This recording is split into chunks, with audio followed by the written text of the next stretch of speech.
Olá, boa tarde. Boa tarde, doutor Wagner. Estamos aqui aguardando para iniciar a nossa live do dia hoje com o professor Bezerra Leite. Olá, boa tarde, professor Bezerra. Só um minutinho que nós já vamos dar início aqui, aguardando nossos amigos aí entrarem na nossa live. Esperar um pouquinho aí mais, a gente já... Vou mandar aqui um convite já para o doutor Leite.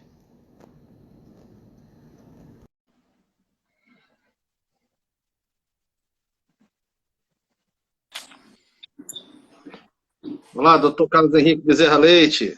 Fala, meu grande amigo Alexandre Zamproga, um grande diretor da escola, um grande advogado. É uma honra vê-lo. Infelizmente, não presencialmente, mas virtualmente, já é uma grande alegria. Isso. É uma grande alegria para nós todos da escola aqui, tá recebendo aí o senhor, que é um dos expoentes nossos aqui do direito do trabalho do Estado, né, com projeção nacional. Sempre quando a gente está em algum momento aí fora do Estado, a gente vai debater algum tema, sempre tem alguns amigos aí que comentam, do Bezerra Leite, lá do Espírito Santo. Fala assim, isso. Motivo de muito orgulho para a gente ter o senhor aqui no nosso meio. Alexandre, o orgulho é todo meu querido. Então, eu honro o Espírito Santo, eu gosto, onde eu vou, faço questão de dizer que nasci, sou capixaba da Gema, nasci aqui em Vitória, e divulgando nosso estado pelo Brasil afora, e criando amizades e espaços, mostrando que nossa terra tem coisas boas, né? O nosso lado Sim, bom sim. da Isso. Aqui na ESA, professor, nós temos uma senha, né? Para quando a gente convida alguém de fora, para ser bem recebido, para estar falando outra vez, tem que falar que a muqueca capixaba é melhor do que a baiana. Só que de vez em quando eu já tive problemas que tem sempre alguns colegas baianos aí aproveitando aí também, participando, né? Mas a gente tem esse orgulho, né? O Espírito Santo Joia, joia. recebe todo mundo de braços abertos, né, Alexandre? O Espírito Santo Não, graças a recebe todo Deus. mundo de braços abertos. Mas que a muqueca é capixaba, o resto é peixado, é verdade, né? Sim. Inclusive, professor, aí quando a gente está conversando, nós estamos aí, o pessoal tá entrando devagar, né? E a gente vai, se o senhor me permitir, eu vou fazer uma introdução aqui. Esse é o nosso Café Jurídico, um programa que a gente resolveu fazer na escola sempre às 17 horas, de segunda a quinta-feira. Aproveitando esse final de tarde, sempre com um tema atual e um grande nome nacional para a gente debater algum assunto que esteja em voga. Nós também criamos na sexta-feira o nosso Café Jurídico com Cultura. Na sexta-feira só tem música. E aí, como eu sei que o senhor gosta muito, o senhor já está convidado também para uma próxima sexta-feira, para a gente conversar um pouco sobre música e para cantar, né? Opa, vai ser um prazer. É um prazer. Uma alegria muito grande. Amanhã mesmo o nosso convidado vai ser o nosso querido professor Tarek Mussalem. Que bacana. Um grande abraço dele para mim. Isso. Eu agora vou revelar uma coisa para o senhor que já está mais ou menos próximo de fazer uma live com a gente com música, o nosso querido professor Rodolfo Pamplona. Mas o Rodolfo falou que o violão dele quebrou. Então nós estamos esperando consertar o violão nesse período de pandemia para ele, sexta-feira, participar com a gente também. Que bacana, cara. É um grande amigo também, o Rodolfo Pamplona. Jóia. Professor, eu vou aproveitar aqui para fazer logo a introdução, falar um pouquinho do currículo do senhor, né? Doutor e mestre em Direito pela PUC de São Paulo, professor de Direito Processual do Trabalho e Direitos Fundamentais Sociais da graduação da FDV, professor de Direitos Humanos, Sociais e Meta-Individuais do mestrado e doutorado em Direitos e Garantias Fundamentais da FDV, ex-professor associado do Direito Processual do Trabalho e Direitos Humanos da UFES, desembargador aposentado do Tribunal Regional do Trabalho da 17ª Região, ex-procurador regional do Ministério Público do Trabalho, titular da cadeira 44 da Academia Brasileira de Direito do Trabalho, membro do Instituto Brasileiro de Estudos de Direito, ex-diretor da Escola Judicial do TRT da 17ª e ex-coordenador do Núcleo Regional da Escola Superior do Ministério Público da União. Nós tivemos que abreviar porque a nossa live é só 40 minutos. Eu não vou gastar o tempo todo colocando o currículo aí de Vossa Excelência, né? Meu querido, muito obrigado. Né? O importante Mas é um grande prazer. E se o senhor me permite, eu já vou iniciar falando que hoje a gente vai conversar um pouco sobre os efeitos do coronavírus e os impactos no direito do trabalho, e que o senhor já tem um curso aí pronto, lançado, e que hoje, para aqueles que acompanharam a nossa live até o final, no final nós vamos estar passando um código aí de desconto especial para aqueles alunos, para aqueles que prestigiaram a nossa live. Certo, professor? É verdade, pai. É verdade. O código tem que passar no final só, não pode ser agora, senão o pessoal some da live, né? Dá um ninja, né? Sim. Tem que segurar para ver o que a gente tem que sim. Professor, bom, começando já na nossa conversa, a gente está passando momentos difíceis, né? Um momento atípico, a humanidade não experimentou isso que nós estamos vivendo agora. Estou tendo a informação aqui, professor, que o som do senhor está baixo. O som meu está baixo? Isso. Tá baixo? Vamos ver aqui, acho que o pessoal vai falando. Acredito que baixo? sim. Melhorou? Eu estou ouvindo bem. Eu também estou te ouvindo. A gente vai ficar... Jóia. A gente vai acompanhando aqui. E aí, professor, acho que a gente pode começar falando um pouquinho aí sobre aquilo que aconteceu na semana passada, né? Com essa decisão na ADI 6363, nós tivemos a decisão do Lewandowski, e uma semana depois, surpreendentemente, o Supremo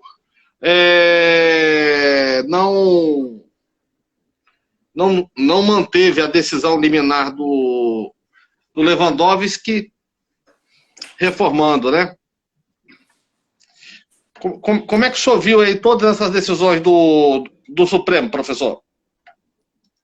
Meu querido, realmente foi uma surpresa enorme a adesão do Pleno do Supremo, uma vez que, a meu ver, a liminar dada pelo ministro Lewandowski, com os esclarecimentos que ele prestou nos embargos de declaração, seriam suficientes para que a gente efetivasse, né, os princípios constitucionais, os direitos fundamentais, que são muito importantes, são direitos que foram conquistados a muitas duras penas, muito sangue derramado para a gente chegar até a fase do direito do trabalho que nós vivemos hoje. Né? A história do direito do trabalho no mundo e no Brasil são direitos de conquista, direitos de luta, né? Como diria Ferreira Flores. E se não fosse os sindicatos, nós talvez não estaríamos aqui nem conversando. Os sindicatos tiveram um papel essencial no constitucionalismo social, na inserção de direitos sociais no bojo das constituições, e isso criou uma concepção tridimensional dos direitos humanos, né? Os direitos de liberdade, que são os direitos de propriedade, os direitos civis e políticos, a liberdade de pensar, a liberdade de propriedade, enfim, a liberdade de ser, de pensar, enfim, e os direitos sociais, né? Que são direitos de igualdade, né? Os direitos que criam um mínimo existencial para que as pessoas possam exercer a liberdade com dignidade. E os direitos, né, de solidariedade, né, que são esse momento mais importante do Estado Democrático de Direito, que é não só o reconhecimento do direito à igualdade, mas também o direito à diferença, né, o direito das minorias, dos grupos sociais vulneráveis. Né? Então, é isso que faz com que haja essa cultura dos direitos humanos, porque não existe um direito humano superior ao outro. Todos eles são direitos inerentes à pessoa humana só pelo fato de ser pessoa humana. A Declaração Universal dos Direitos Humanos de 1948 enaltece logo no artigo 1º: toda pessoa humana tem o direito, né, à liberdade, à igualdade e ao respeito à sua dignidade. E uns devem agir para com os outros com espírito de solidariedade, de fraternidade, né? Cumprindo aquele lema lá da Revolução Francesa: liberdade, igualdade e fraternidade, que, durante muito tempo, com a implantação do Estado liberal, se esvaiu e ficou apenas do direito de liberdade.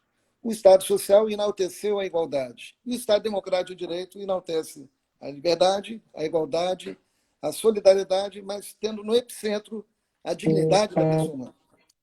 É isso que a nossa Constituição reproduz em diversos outros dispositivos. E, dentre os direitos vinculados essencialmente à dignidade humana e ao valor social do trabalho como princípios centrais do ordenamento, está lá a relação de emprego protegido contra a atividade arbitrária ou sem justa causa, está no inciso 1º. 31 anos de Constituição, até hoje não foi regulamentado. Tivemos a Convenção 58, depois o presidente Fernando Henrique denunciou a Convenção.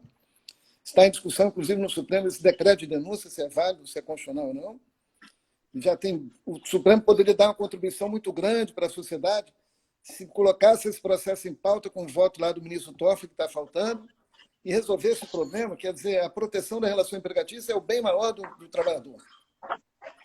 Não é à toa que no inciso 1º do artigo 7º, o direito mais importante para o trabalhador é a relação de emprego protegida contra a despedida arbitrária ou sem justa causa. O que é isso? É o direito que o trabalhador tem de se manter no emprego contra a vontade do empregador, e ele só pode perder esse emprego, que é o bem maior, que está vinculado à dignidade, à sua existência digna, quando ocorrer os motivos vinculados à disciplina ou motivos econômicos, técnicos ou financeiros, tal como prevê a Convenção 58 da OIT. Essa Convenção 58 da OIT, ela é a convenção, para mim, uma das mais importantes, principalmente nesses momentos de crise, de desemprego, né? E de profunda desigualdade social no mundo, desigualdade econômica e social. E o Brasil, infelizmente, é o campeão dos campeões mundiais de desigualdade social.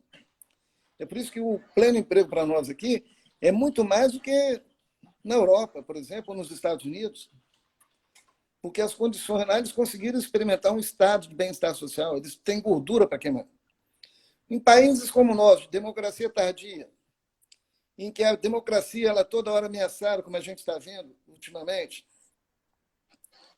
e de baixa efetividade dos direitos sociais, porque é fácil você não cumprir a legislação trabalhista, ainda mais agora, nos últimos tempos, com o esvaziamento do Ministério do Trabalho e Emprego, né, com a retirada de atuação do sindicato como um órgão, né, que dá assistência ao trabalhador no momento da rescisão do contrato de trabalho. A reforma trabalhista tirou esse papel do sindicato, que era um papel importante para evitar as fraudes. O sindicato tomava ciência de eventuais irregularidades que ocorriam na relação empregatícia. E, para nossa surpresa, vêm as medidas provisórias, né? A reforma trabalhista enalteceu a negociação coletiva, valendo mais do que a lei, valendo mais do que o contrato, enfim, contrato individual. E vem agora esse conjunto de medidas trabalhistas, que eu chamo de microsistema normativo de crise, criar vários institutos que estão na linha, na contramão da história.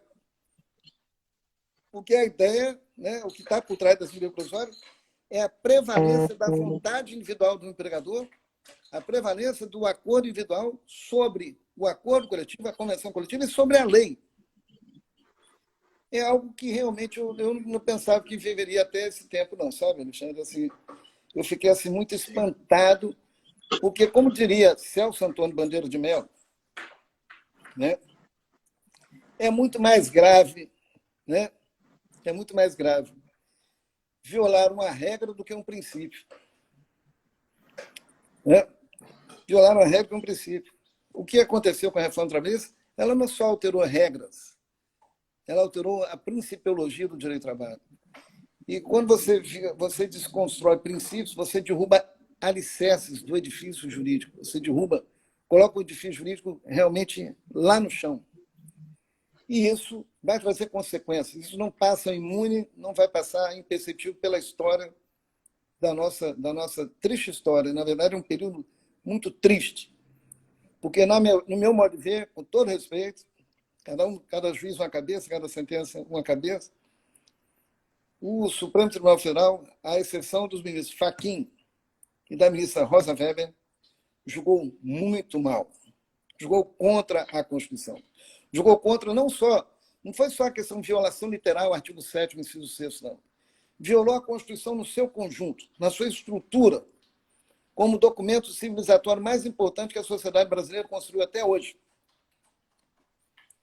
E isso me deixa muito triste, profundamente triste, principalmente na hora de votar, a motivação dos votos de suas excelências, o ministro Fux, o ministro Gilmar Mendes, o ministro Alexandre de Moraes, demonstraram que não conhecem a realidade do mundo do trabalho. Demonstraram que não tiveram a menor sensibilidade social. Isso traz consequências enormes. Porque, na verdade, a liminar do ministro Lewandowski acenava para o diálogo social, acenava para a negociação coletiva, para que os sindicatos, como os grandes protagonistas de tutela dos direitos dos trabalhadores, não fosse um papel meramente artificial, fosse um papel real, e chamar a responsabilidade dos sindicatos. E aí, um dos grandes argumentos de vários advogados que eu respeito, cada um tem a sua ideia, no pluralismo político da Constituição, né, que eu defendo a Constituição, e ela é pluralista.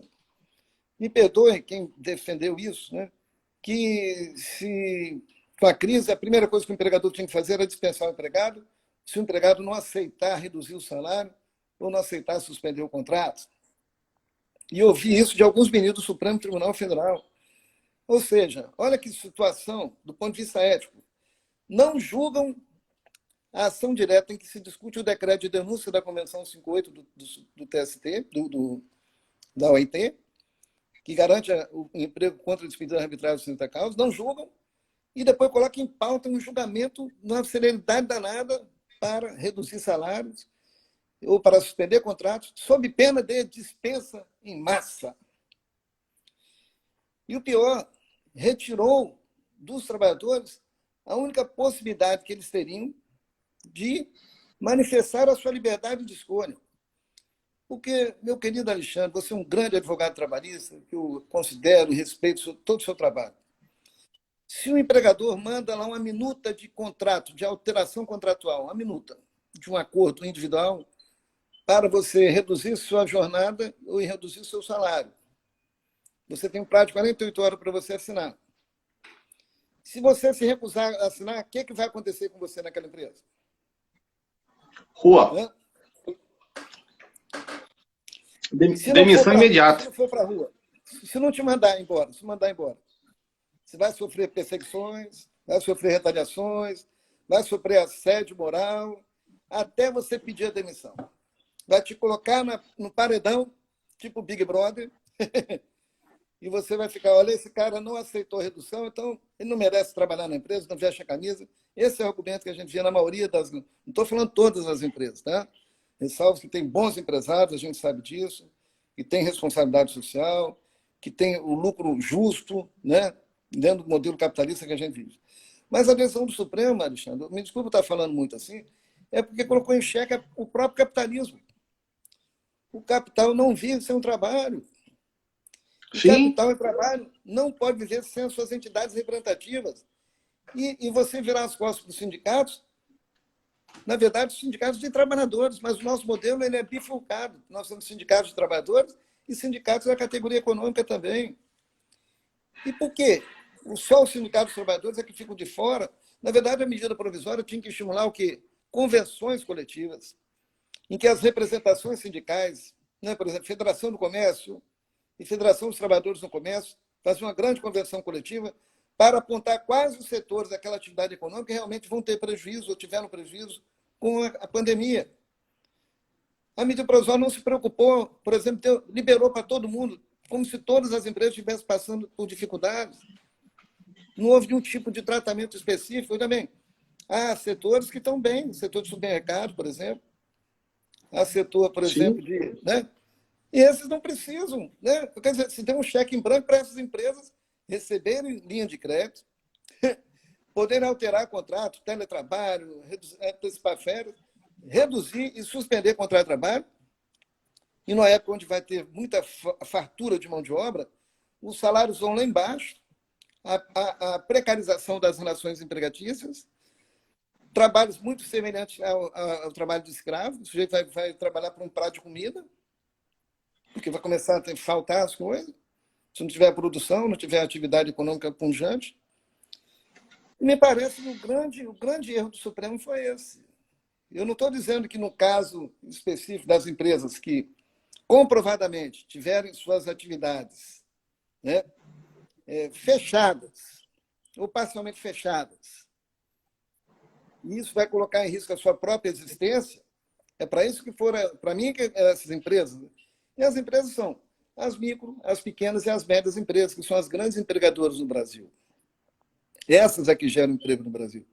O senhor está falando isso, é dado da FIP, do próprio Fiesp, os dados da Diese, divulgam que realmente quem mais emprega no Brasil são as micro, pequenas e médias empresas. E, na verdade, não houve um tratamento específico para essas micro, pequenas e médias. O que se fez ali foi as empresas com capital acima de 4, até 4 milhões e 800, né? 360 mil até 4 milhões e 800, e depois as empresas com faturamento maior para ter a linha de crédito lá, na medida provisória 946. 946, 945. É tanta medida provisória que a gente fica maluco, né? Daqui a pouco eu estou... Então, me parece que o governo primeiro tinha que adotar a medida provisória de linha de crédito, aí dava um tempo. Vamos ver, as empresas, se você tirar essa linha de crédito para pagar a folha de salários com juros baixos de pai para filho, para que ela vai suspender? Para que ela vai reduzir o salário? E chamava os sindicatos para a negociação. Os sindicatos não vão querer ser acusados depois de serem os causadores de dispensa em massa. Eu não vejo por que esse medo. E outra coisa, a liminar do ministro Lewandowski já deixava bem claro, os contratos individuais firmados de redução de salário valem. Apenas para dar a máxima efetividade do que ele fala, interpretou a norma da medida provisória 936 conforme a Constituição, para lhe dar uma unidade de sentido, para que o sindicato pudesse se manifestar quando receber a comunicação do empregador. Se ele se manifestar, se ele se quedar inerte, o contrato individual vale. Mas ele pode o quê? Ao invés de não era para fazer o acordo coletivo, não. O ministro não falou isso. Embora eu acho que sim, deveria ser feito. Eu vou na linha do Fachin e da Rosa Weber. Tinha que ter um acordo, senão a gente viola a Constituição. E esse acordo coletivo poderia ser ad futurum. E depois para dizer efeitos retroativos. Já que a própria medida provisória diz que os acordos coletivos podem ser prorrogados a critério do empregador. Quer dizer, se o empregador quiser prorrogar o acordo coletivo, ele pode, diz a medida provisória. Então, obviamente, para manter a simetria, também pode haver um acordo coletivo com efeitos retroativos para convalidar aqueles acordos individuais, verificando em cada caso, acho que é para isso que servia a comunicação, o sindicato verificar quais as empresas realmente tiveram que reduzir, tiveram que suspender. Isso vai ter que ser apurado em cada caso concreto, não pode ser de forma genérica. Como eu disse, muitas injustiças podem ser perpetradas com essa generalidade toda. Mas mesmo na liminar do Supremo... não, pode falar. Eu tô falando não, pode falar. Não, é porque o senhor estava falando aí, a gente vem refletindo.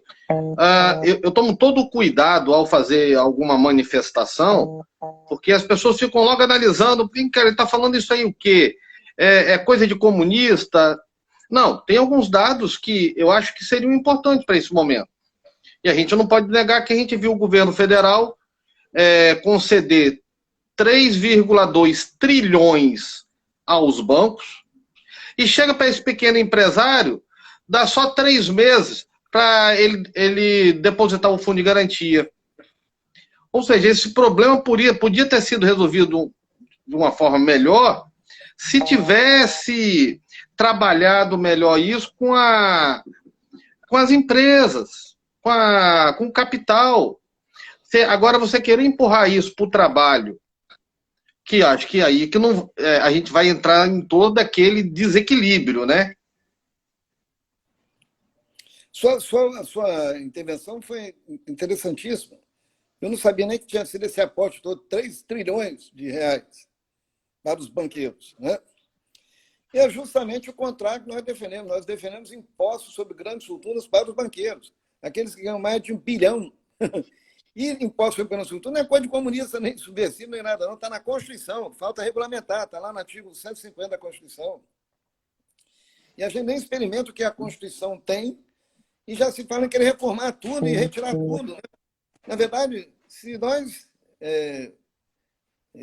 o presidente da República, por medida provisória, ele instituísse o imposto sobre grandes fortunas, 1.000 pessoas se sacrificariam um pouquinho, que não vai afetar seu patrimônio, botar lá 3% do seu grande patrimônio, de mais de 1 bilhão, para socorrer justamente as micros, pequenas e médias empresas, e de forma a manter e salvaguardar os empregos dessa turma toda que está sendo aí despejada na rua. Porque não é só a dispensa, não. Vai ser dispensa, vai ser despejo, vai ser divórcio, vai ser uma série de problemas sociais que decorrem disso aí, rapaz. São vários problemas sociais embutidos. Né? Sim, sim. E aí eu digo assim, o Supremo perdeu a grande oportunidade de manter a liminar, incentivando a negociação coletiva. E agora, a própria... recentemente, foi a Fiesp, não, a FIP, divulgou agora um relatório, uma pesquisa científica, dando conta de que mais de 1 milhão de acordos coletivos foram celebrados com redução de salário e suspensão de contratos. O que faz cair por terra toda a argumentação de que os sindicatos estão se recusando a negociar, toda a alegação do Supremo, que o Supremo só falou que tinha 2 milhões de contratos individuais prevendo redução salarial, foram feitos. Mas eu estou falando que foram feitos mais de 1 milhão de acordos coletivos. Um universo muito maior do que o número de acordos individuais, inclusive. E com a chancela dos sindicatos. E quem está divulgando isso é um órgão que, né, insuspeito, né, que está colocando, saiu agora, no Globo, só no Globo, inclusive, isso. No Globo. Né? Se quiser, depois eu te mando lá. Aliás, eu fiz um comentário a respeito disso na minha live. Eu fiz lá no LinkedIn, né? LinkedIn. E também LinkedIn. E também publiquei um vídeo no meu Instagram, falando exatamente, criticando, né, com todo respeito, evidentemente, a decisão do Supremo Tribunal Federal. Né? Sim. Porque não teve a menor sensibilidade de reconhecer a entidade sindical. Sim. Professor, acabou de entrar aí o nosso ex-presidente da OAB, César Brito, parabenizando aqui pelo debate. A gente já tem presente aí também os nossos diretores da escola, o Vinícius, o Marcelo, a Simone, a Emilene, já estão aí presentes com a gente, né? Alguns colegas passando aí, mas quem acabou de entrar aí, dando os parabéns aqui, é o nosso grande César Brito. Meu querido amigo César Brito, você dignifica a advocacia, você, o Alexandre, o Risque, são aquela advocacia realmente voltada para criar um grande debate nacional, criar um grande diálogo social. Parabéns. A defesa dos direitos fundamentais, dos direitos dos trabalhadores, e também dos micro, pequenos e médios empresários também, que também estão sofrendo, né? Nós estamos preocupados com isso. Né?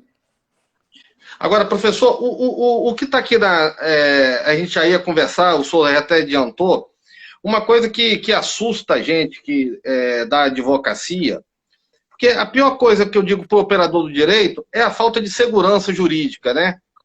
E eu tive o prazer agora de completar 25 anos de advocacia. Então a gente é da época do Moreira Alves, né? Ou seja, onde o Supremo respeitava principalmente seus precedentes. E hoje a gente vê, de uma forma lamentável, muito voto de ministro de acordo com seus entendimentos pessoais, sem respeitar toda aquela construção jurisprudencial que a Suprema Corte levou anos para construir. E aí vai um pouco na linha do que o senhor está colocando aí também, né? Sem dúvida, Alexandre. Só para você ter ideia, como é que a jurisprudência do Supremo, até um tempo atrás, era voltada para os direitos fundamentais e sociais do trabalhador.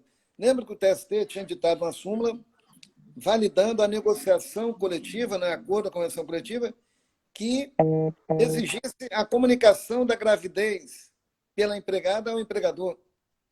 O Supremo, apreciando o recurso de revista, decidiu, e depois virou um precedente, dizendo, não, essa exigência fere de morte o direito fundamental da empregada gestante, por ela vai ser discriminada, ela vai ter que comunicar a sua gravidez. A gravidez é um fato, independe da vontade dela, independe de se a consciência é um dos atos mais sublimes da nossa existência humana, né? Que é a gravidez. Imagine, Nesse momento, o Supremo foi e cassou, né, anulou, reformou a decisão do TST e declarou a nulidade da cláusula que exigisse essa comunicação. A questão do salário maternidade também para a mãe adotiva, né? E outros julgamentos supremos históricos, né, em defesa dos direitos fundamentais.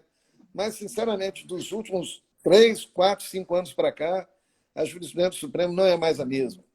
Não é mais a mesma. Infelizmente, né, a gente sabe, com a saída, por exemplo, do ministro também, grande, ministro Brito, né?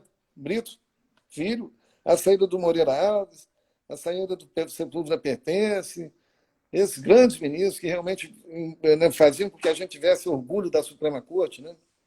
Isso hoje, infelizmente, né, nós estamos vendo lá um ministro sustentar a jurisprudência de crise, casuística, outro ministro vem falar que o caso ali seria de condição resolutiva do contrato de trabalho, enquanto isso não se pode dar ao sindicato a possibilidade de estabelecer uma cláusula de condição resolutiva do contrato individual. Não tem nada disso.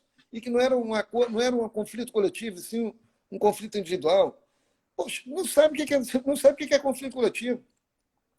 A empresa, quando ela não paga hora extra para um trabalhador, não paga para ninguém. Quando deposita FGTS, não deposita para ninguém. Sempre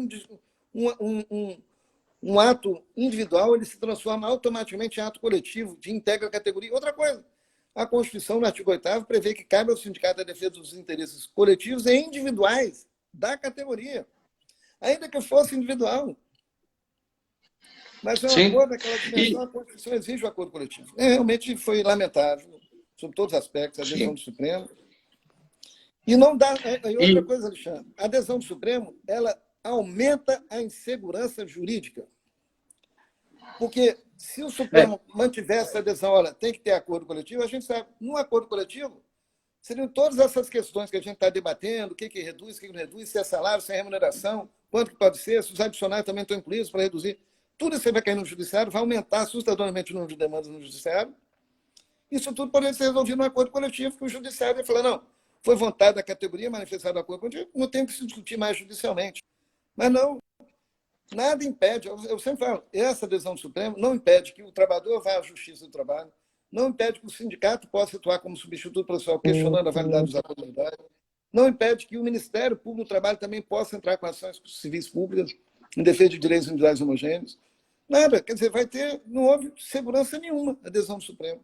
Pelo contrário, aumentou a conflituosidade.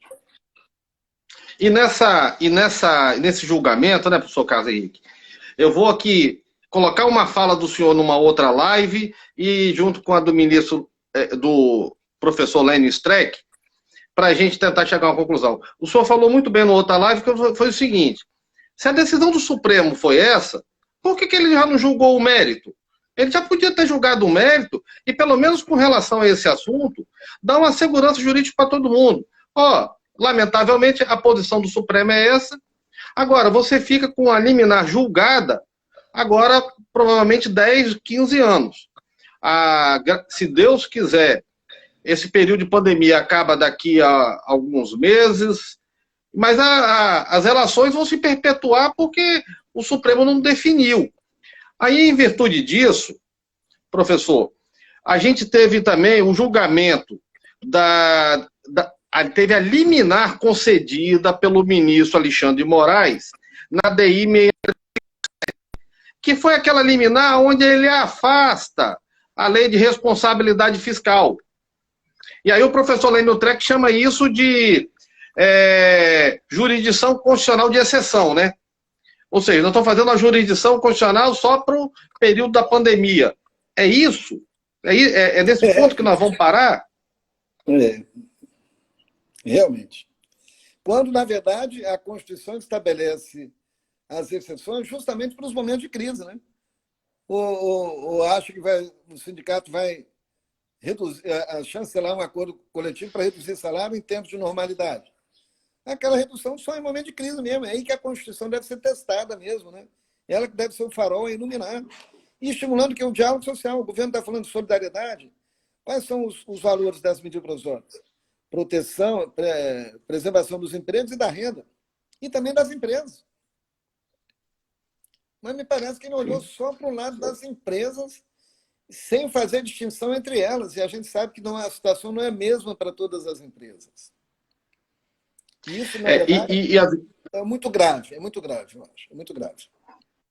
não, e a gente tem que ficar atento, porque para cada ação tem uma reação, né?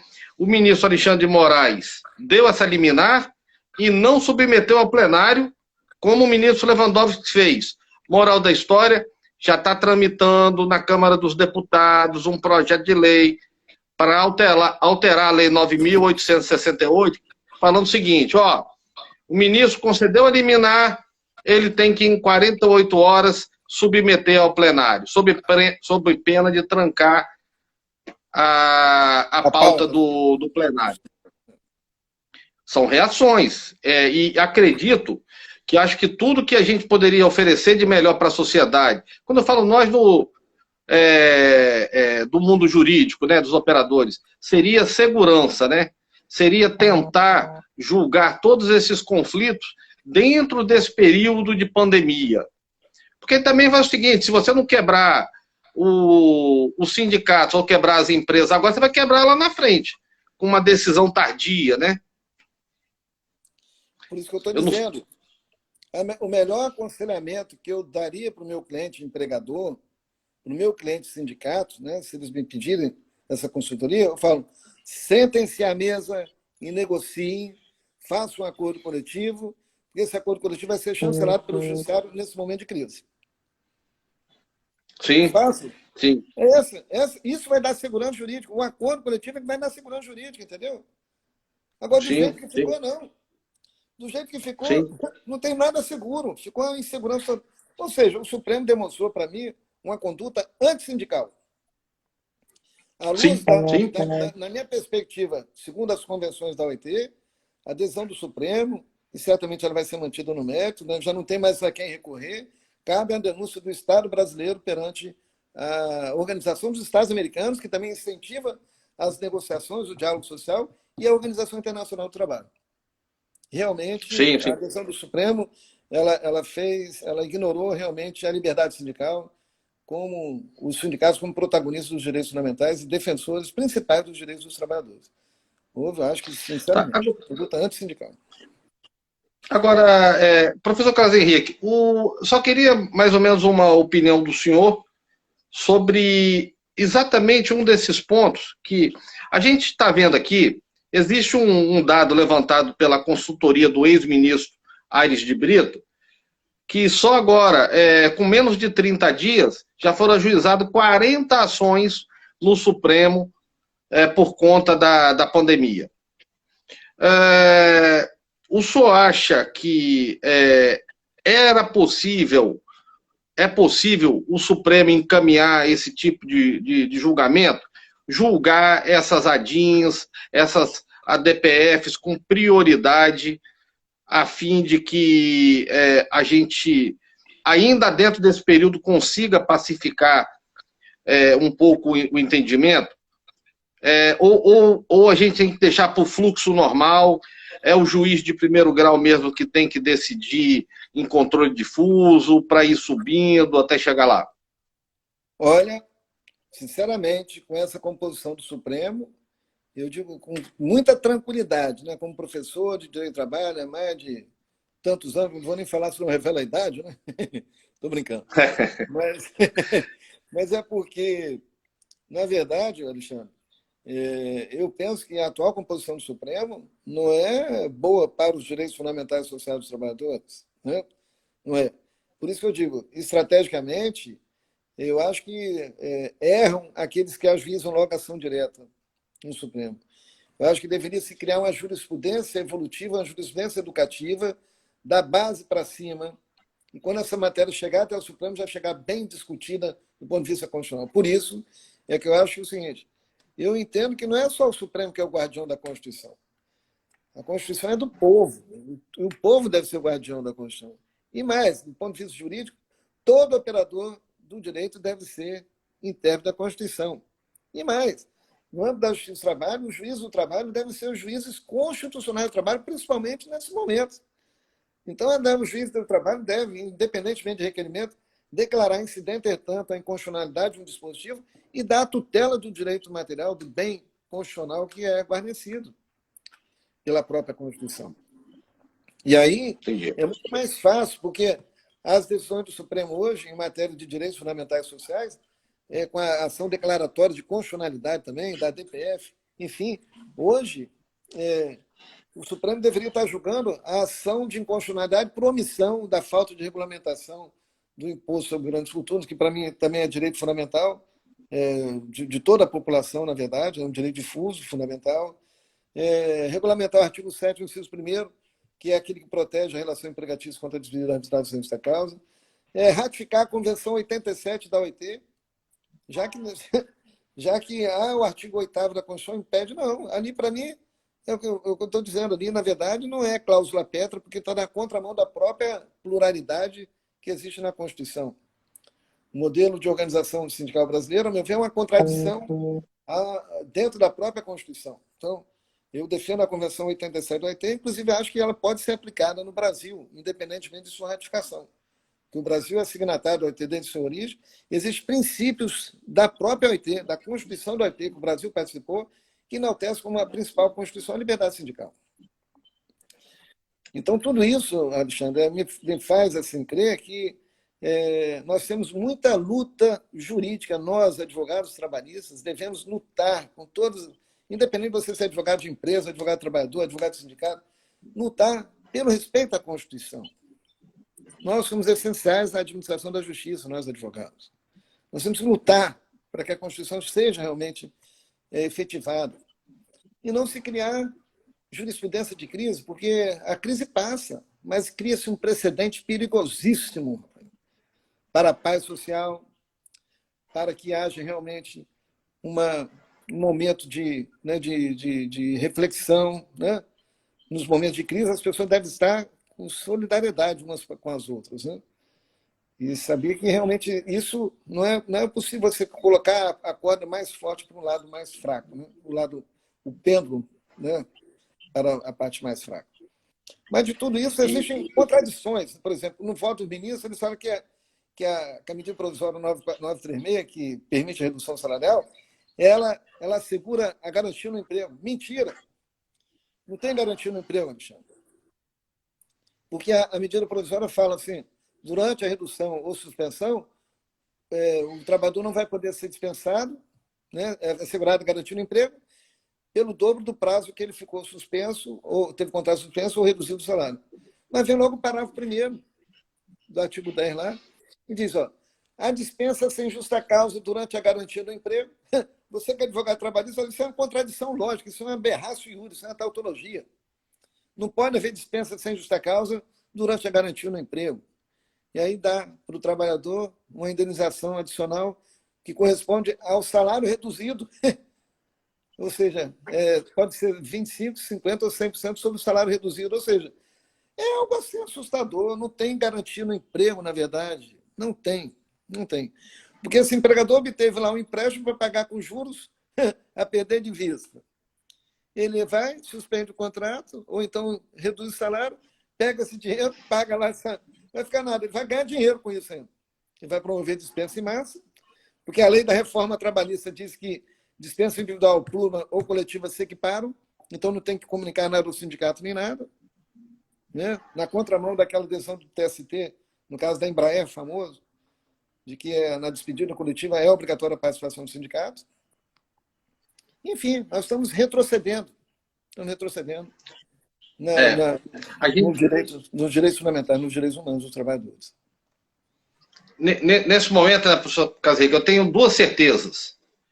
E falo isso de uma forma respeitosa com os outros ramos de direito, mas só mesmo aqueles operadores do direito que militam na justiça do trabalho têm acúmulo para debater com propriedade esse momento e o futuro. E a segunda certeza é que, passado esse período de Covid, com esse protagonismo que os trabalhistas, tanto os advogados como magistrados, vão ter nesse momento difícil, vai se voltar os ataques para se acabar com a justiça do trabalho, né? É sempre assim, né? Sempre quando tem esse momento difícil, a justiça do trabalho se posiciona, debate com propriedade um momento terrível, porque nós que estamos ali mais mais perto, e vem logo os ataques para acabar com a justiça do trabalho, né? Mas eu vou te falar um negócio. Se a justiça do trabalho acabar, eu não sei qual vai ser a consequência social disso. Eu estou vendo assim a descrença total no Estado, os trabalhadores não têm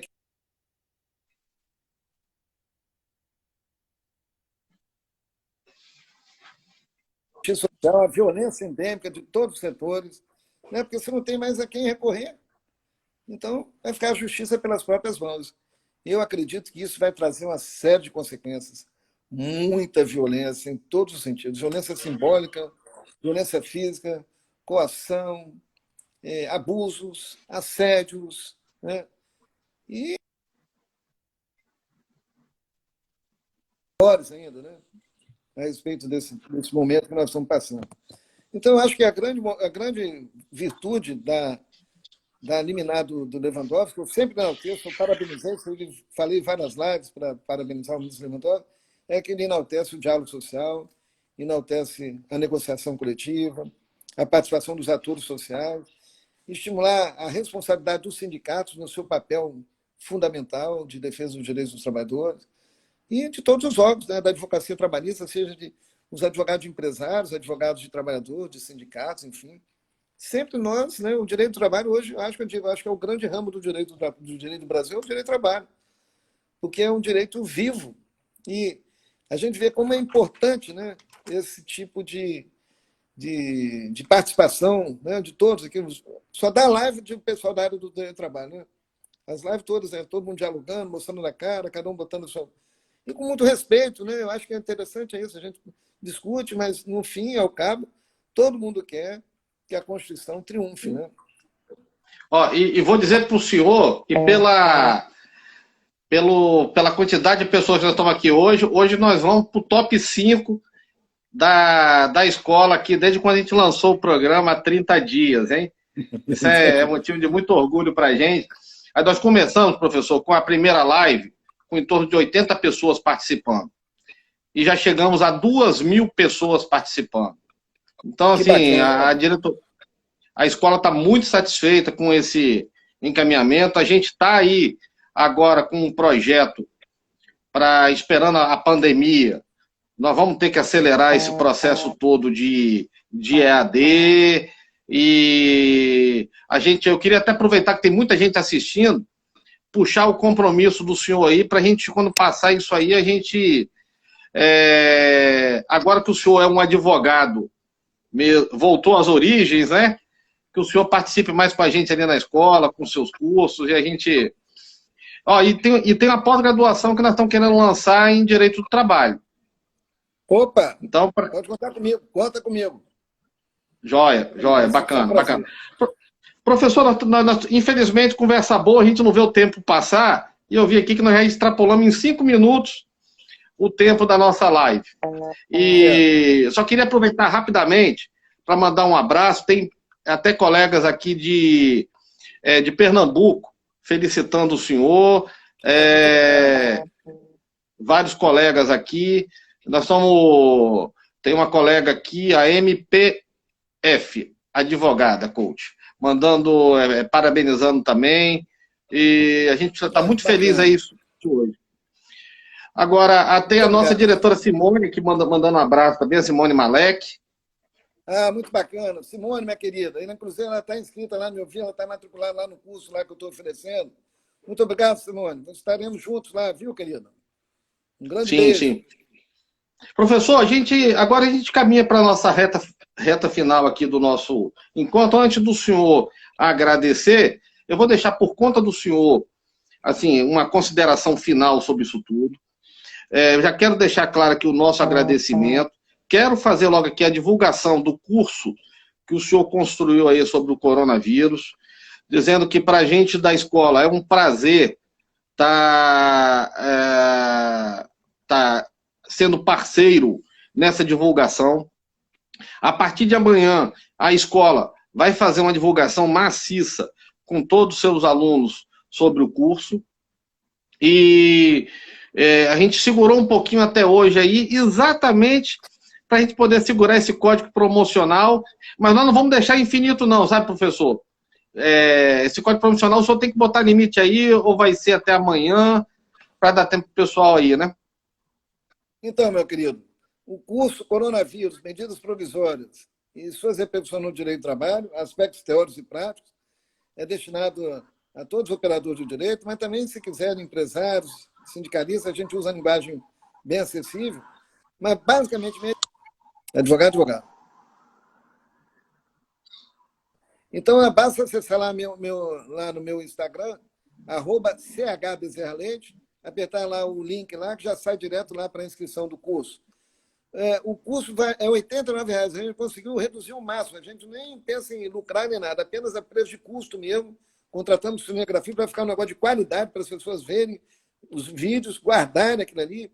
Vamos fazer lives ao vivo para os alunos. Né? Nós vamos criar um canal um e-mail exclusivo para os alunos também, para a gente aprofundar os debates, dar instrumentalização para os advogados atuarem bem nas defesas dos seus clientes, enfim. E nós vamos aqui divulgar o código, aqui, o cupom de desconto para aqueles que estão vendo a nossa live aqui. Amigos 25. Amigos 25. Amigos 25. É tudo em caixa alta.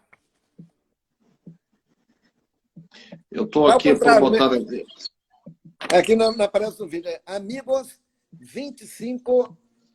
É o cupom de desconto. É o cupom de tudo desconto. Em caixa alta. Amigos 25, tudo em letra maiúscula. Até sexta-feira. Até sexta-feira às 17 horas.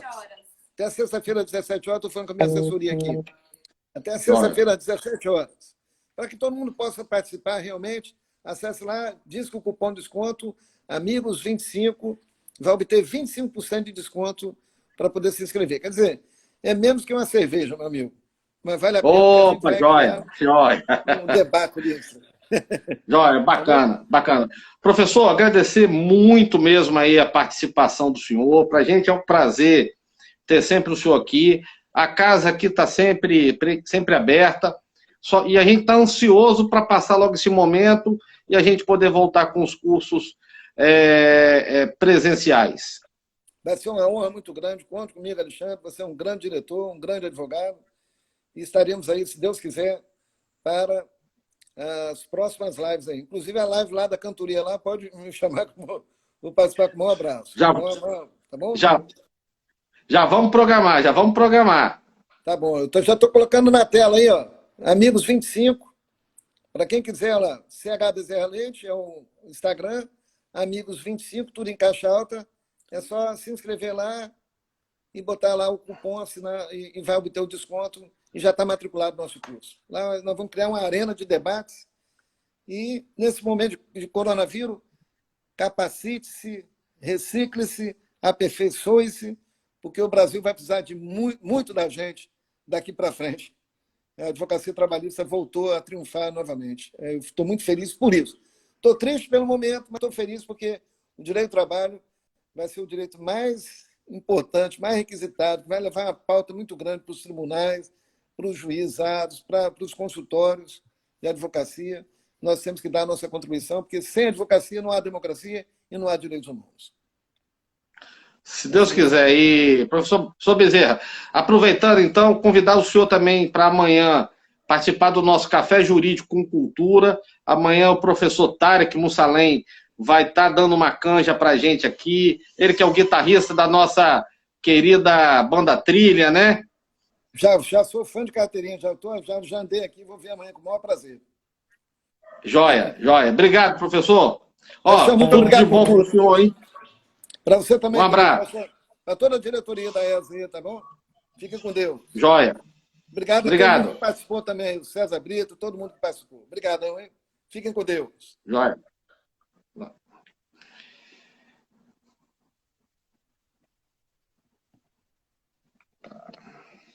Bom, gente,